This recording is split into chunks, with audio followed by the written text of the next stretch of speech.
2005-এ প্রথম আমি জাপান গেছি, তারপরেও গেছি।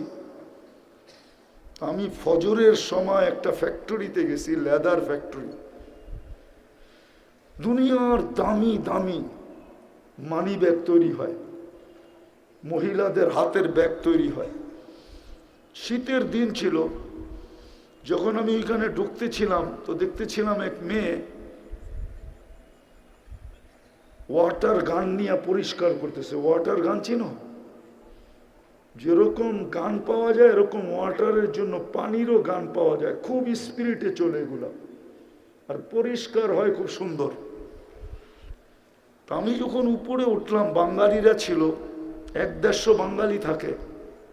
আমাকে বলতেছিল, হুজুর নিচে কোনো মহিলাকে দেখছেন? আমি বলছি দেখছি তো বটে।